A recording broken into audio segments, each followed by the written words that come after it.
The Mutual Broadcasting System presents The Mysterious Traveler, written, produced, and directed by Robert A. Arthur and David Cogan, and starring tonight two of radio's foremost actors, Mason Adams and Santos Ortega, in The Devil and the Deep Blue Sea. This is The Mysterious Traveler, inviting you to join me on another journey into the realm of the strange and the terrifying. I hope you will enjoy the trip, that it will thrill you a little and chill you a little. So settle back, get a good grip on your nerves, and be comfortable, if you can, as you hear the story I call The Devil and the Deep Blue Sea. Our story begins in that part of the Caribbean Sea known as the Great Bahama Bank, which lies north of Cuba. In the calm, sparkling sea are two ships, a British destroyer and a small schooner.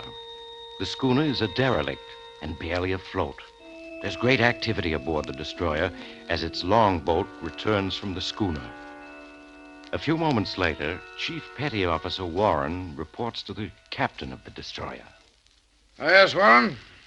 The schooner's American, sir. The Golden Queen out of Key West. We found one man aboard. He was unconscious. He's in sick bay receiving medical attention. Well, has he regained consciousness yet? No, sir. He's in bad shape. We found him lying in the hold of the schooner. The cabin and rigging were completely gone. Yes, well, evidently the schooner received the full force of that hurricane 10 days ago. Probably the other crew members were swept overboard. Yes, sir. I've a letter which might throw some light on the subject, sir. Is it a letter? Yes, sir. I found it clenched in the unconscious man's hand. Here you are, sir. Let me see. Written in pencil. The pages are dry now, but they seem to have been soaked with seawater. Yes, sir. It's a bit difficult to read. Let's see, it begins... It seems impossible that with the hurricane that is now sweeping over this ship, anyone will ever read these words that I am writing. The rigging and cabin are gone, and the ship is taking on water. As I lie here in the hold, I feel it can only be a matter of moments until the end. But if by some miracle this ship should survive, I leave this letter as a record of the cruise of the Golden Queen. It all began last December 5th when 4 companions and myself sailed out of Key West. All of us, Chuck Riker, Sam Morris, Pete Ross, Harry Martin, and myself, Bill Storm, had been in the Navy together during the war.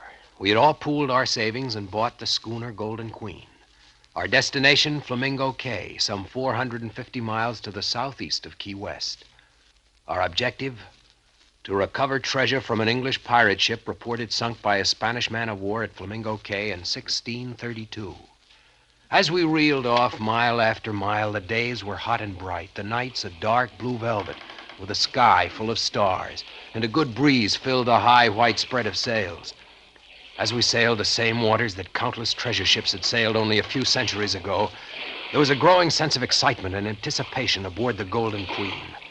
At dawn on the 6th day of our trip, our lookout sighted Flamingo Cay. Hey, there she is. 3 points to starboard.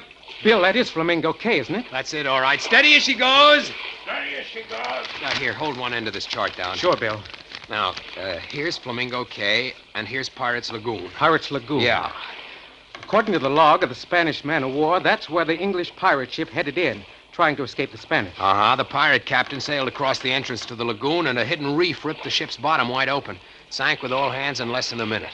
And with all its stolen treasure still aboard. Yep. If that 300-year-old log of the Spanish man-of-war is right, the pirate ship is on the bottom of that lagoon directly ahead. That lagoon is sort of big, isn't it? Yeah, it isn't going to be easy to locate the wreck. Steady as she goes! A few minutes later, the Golden Queen drove through the small opening in the jagged ring of reefs and slid into the calm, smooth water of the lagoon. The anchor chain clanked as the big hook splashed into the water and found bottom. We had arrived at our destination.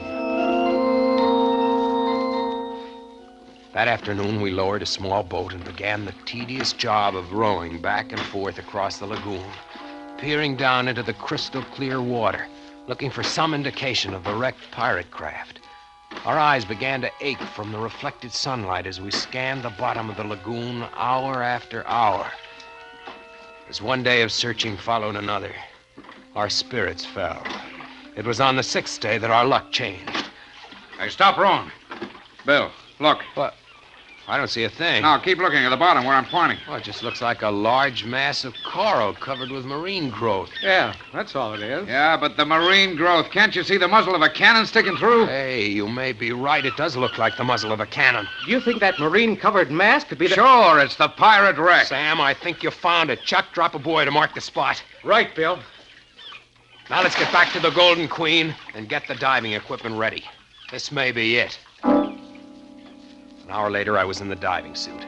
Sam gave the helmet the 8th turn that fastened and locked it. The faceplate was slammed shut, and I could feel the air coming through my lines from the pump. I stepped onto the diving platform, and a moment later was descending into the clear, warm water. Fish of all colors darted about me as I was slowly lowered. My weighted boots struck bottom at 130 feet.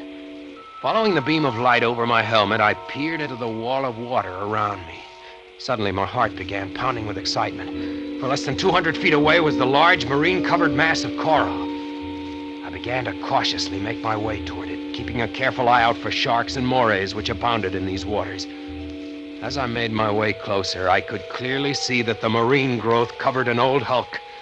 The ship lay on its side with a huge gaping hole in the broken hull. Scattered on the floor of the lagoon were ancient barnacle-encrusted cannon, guns, and timbers. Beyond a doubt, it was the wreck of the English pirate ship.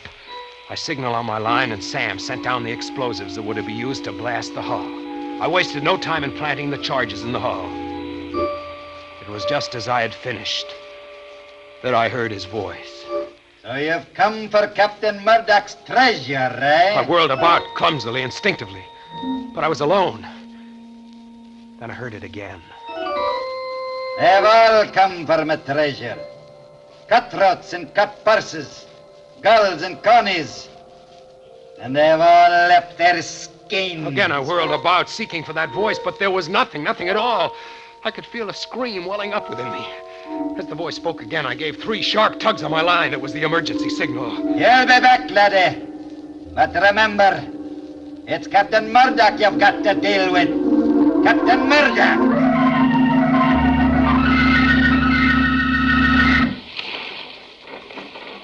Keep the pumps going, Pete, until I get the faceplate open. Okay. Hey, Bill, what was wrong? Why'd you give the emergency signal? He's as white as a sheet. Bill, what happened? Was it an octopus? An octopus? Yeah. Yeah, sure, these waters are full of them. You should have taken a settle and torch down with you. They don't like torches. Yeah. You just take it easy for a while. Bill, did you plant the explosives? Sure. Pete, detonate the explosives. Okay, here goes. They didn't go off. Bill, you sure you made the connections? I made them all right. Well, they must have gotten loose. We'll just have to try again. What about my going down? No. Why not? Well, because Chuck's only a beginner, and he's never gone down that deep.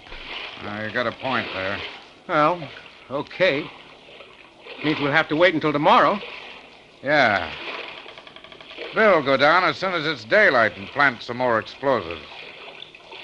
Right, Bill? Right. Well, that night I lay awake in my bunk, going over and over in my mind the dive I had made and the strange voice I had heard. I kept telling myself that it had been an hallucination. That must be it. Being in pirate waters, the excitement of the search, going down to 130 feet, all had combined to create this hallucination. It was the only possible answer. What other answer could there be? Morning came and I donned the diving suit. Sam handed me an acetylene torch. And a few minutes later, I was descending into the calm green water. I touched bottom only a few feet from the wreck and signaled Sam to send down the explosives. As I waited, I found myself constantly turning in a circle, peering through my faceplate at the well of water which pressed in on me. The explosives were lowered to me, and I planted them in the hull. As I finished, I heard that voice once again. I have come back, have you? As he spoke, I could feel cold shivers running through my body, and I fought the impulse to give the emergency signal. Aye, that's the curse of treasure. Once a man kens it, there's no turning back. Ask me, laddie. Captain Murdoch, I'll tell you. Where are you? Where am I? Ask the fish that stripped me of me flesh and left me bones as a warning to the likes of you. Look at you, whirling about like a jackanapes to see me. You fool. Did you think the spirit of a man could be kenned? What do you want? For 3 centuries I've haunted this accursed wreck, waiting for the likes of you. And now you've come. I've treasure, laddie, such as you've never seen. Rubies and diamonds, pearls and sapphires, silver and gold. The wealth I tore from a dozen Spanish galleons. I'll share it with you, if you agree to my terms. Terms? Aye, laddie, terms. First, I'll share with you and only you. For the others, a dagger or the plank. A dagger? Or the plank? Aye. Many's the crew that's felt my steel when there's been treasure to share. You mean murder Sam, Chuck, and the others? Aye. Your voice, what you're saying, it's all an hallucination. It must be. I'm just hearing things. I cannot words. What manner of weeping is this? What the steel do the men have done? Stop talking. Stop talking. Do you hear? I won't do it. I won't. You'll do it, laddie. Or you'll ne'er take my treasure. Who's to stop me? A voice? A sheer hallucination? Captain Murdoch, laddie.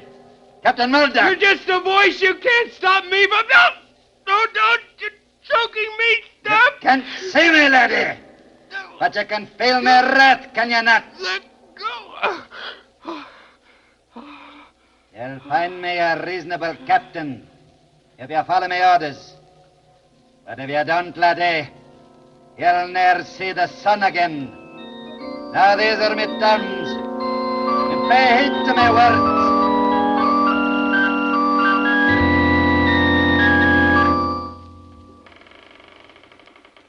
How is he, Sam? He's just coming to. All right, take it easy, Bill. Just lie where you are. What happened? Well, I signaled you while you were on the bottom, but you didn't answer, so we hauled you up, but fast. We didn't even stop for decompression stages. What made you pass out? I don't know. Maybe your airline got snarled in the wreck. Maybe. Did you plant the explosives? Yeah. All right. Pete, detonate it. Okay, hang on to something. That did it. Look at all those pieces of wood and dead fish coming up to the surface. Yeah. That explosion must have ripped the wreck wide open. Ought to be soft pickings from here on in. What do you say, Bill? Yeah, soft pickings. All right, come on, boys. Let's get the diving equipment in A1 shape. Tomorrow's the big day. All that night I lay awake in my bunk, staring into the darkness, trying not to think of that voice. But there was no escaping it. I could hear his every word over and over, relentlessly pounding into my brain, till I could no longer think for myself. As I donned the diving suit shortly after dawn, I could see Sam and the others eyeing me curiously as they helped me on with my equipment. 15 minutes later, I was on the bottom, making my way towards the wreck. The stern portion of the hulk had been blown into hundreds of fragments, and the floor of the lagoon was littered with old firearms, metal armor, broken gun flints, and cannonballs. As I picked my way through the debris, he spoke. Come for the treasure, eh, laddie? Now that you and me are partners, you're welcome to it. And what a treasure it is. Where is it? You'll find 4 chests buried under that wreckage to your starboard. There? Aye. It took 12 ships and 1,000 lives to make up that treasure. Wait till you set eye on the precious stones I plucked from the San Cristo Domingo. Worth a king's ransom. These chests are filled with treasure? Aye. And well you might gape. Lashed out rope around them, laddie. 'Tis heavy they are. They must each weigh at least 500 pounds. Aye. Lash them snugly. 'Tis our fortune you have there, laddie. 'Twill buy the world for us.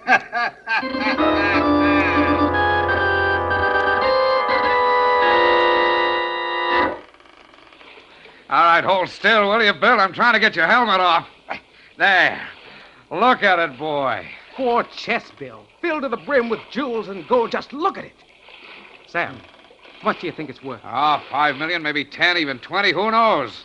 Look at this diamond. Why, it's the size of an egg. There's no telling what it's worth. And some of the other diamonds are almost as big. Boy, we really hit the jackpot. Why, Bill, what's wrong? You haven't said a thing. I guess I'm tired. Help me out of this suit. Why, sure. Give me your hand, boys. This is the guy who did it for us. You sure did. I don't mind helping you, but this is hardly the kind of work for millionaires. Now you're talking, Pete. And, boy, just as soon as we get Bill out of this diving suit, we'll weigh anchor for Key West. Swell, I gotta... No. What do you mean, no? Let's stick around so that I can make another dive tomorrow. I may have overlooked a couple of chests. Well, that's hardly likely. Oh, you've done enough diving, Bill. I don't mind telling you that you've had us all worried these past couple of days. Yeah. You've been acting kind of strange. Nothing wrong with him that $1 million won't cure. The sun's already setting. We'll leave tomorrow. Okay. I guess another night here can't make much difference. We'll weigh anchor at dawn. Now let's get these 4 chests below. That night I lay in my bunk, waiting, watching. As first Sam, then Pete, then Harry fell asleep. I slipped quietly out of my bunk, crossed the cabin, and stepped out on deck.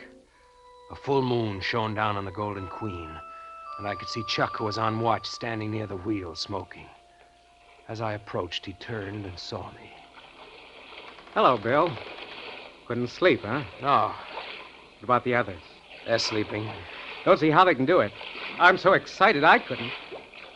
All I can think of is the treasure and what I'm going to do with my share. Yeah. Hey, what's the matter with you? Don't sound very enthused. I guess I'm just tired. Those dives you made must have taken a lot out of you. Yeah. It did. Is that a ship out there? Where? There, 3 points to starboard. I'm looking, but I don't see any. I caught him as he dropped, and I carefully eased his body over the rail and let go. He hit the water with only a small splash and was gone. When dawn came, the others had followed. I was alone on the Golden Queen. Alone? No, that isn't quite correct. He was aboard. I couldn't see him, but he was with me all right. With his assistance, I weighed anchor. A half hour later, using the auxiliary engine, the Golden Queen slipped through the opening in the lagoon and out to sea. For a day and a night, I stood at the wheel, and when I was exhausted, he took over. It was on the 4th day that the hurricane caught me. Within the first hour, it swept the rigging and cabin overboard and left me helpless. Mountainous waves, one after another, are breaking over the Golden Queen. And only a miracle can save me. If I go down, as surely I must, at least he'll go with me. I realize now, too late, that... The letter ends at this point. What do you make of it, sir? Make of it? Well, it's obviously the letter of an insane mind. Bill Storm, the unconscious man that you found aboard the derelict, became demented when his 4 companions were swept overboard during the hurricane. And, as a result, wrote this fantastic letter. Sir, while searching through Storm's pockets for the identification, I found these. 3 coins. Yes, sir. If you scrape the brown crust off him, you'll see they're gold pieces. I say, look here. These coins are hundreds of years old. Yes, sir. Then that part of the letter about recovering sunken treasure might possibly have been true. Did you find any chests aboard the derelict? No, sir. It was swept as clean as a whistle. Well, perhaps it wasn't only the loss of his 4 companions, but the loss of the treasure as well that sent Storm out of his mind. Yes. Sir, do you think there might have been anything to do with this Captain Murdoch he mentions in the letter? Certainly not. Don't be ridiculous. I'm amazed at you, Warren. Next, you'll be telling me that you believe in ghosts. Oh, sorry, sir. Come along to the sick bay. We'll see if Storm has regained consciousness yet.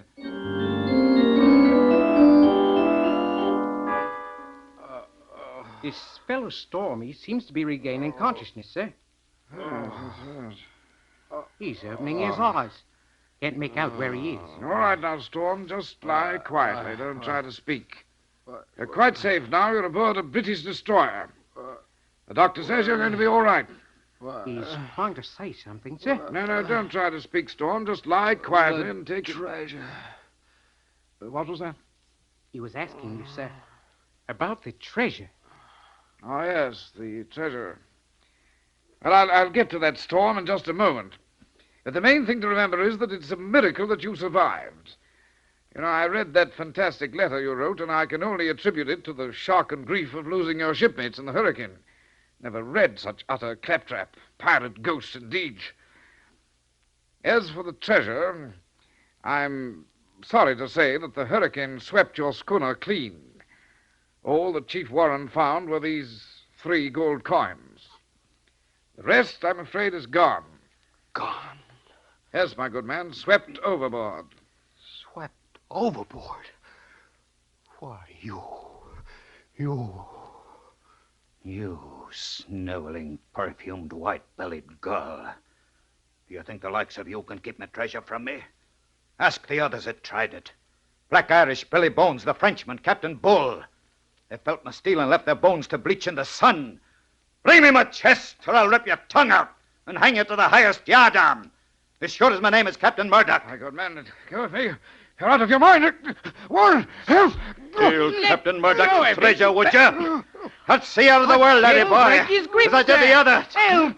You'll never keep Murdoch's treasure. No, you struggling laddie. You're done for.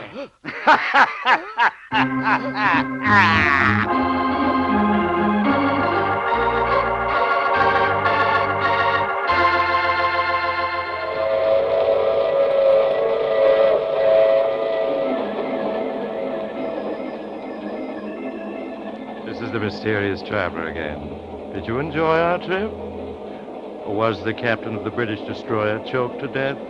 Oh, no, he was saved. But he's never been the same since. As for poor old Bill Storm, well, he's now safely under lock and key. He still speaks in 17th century English and insists he's Captain Murdoch. And now and then, he buttonholes one of his attendants and whispers of fabulous loot to be won on the high seas through piracy. But so far, he's been unable to muster up a crew. That reminds me of next week's story, The Accusing Corpse. It's about a murderer who discovered that the dead sometimes arise from the grave to... Oh, you have to get off here. I'm sorry. But I'm sure we'll meet again. I take this same train every week at this same time.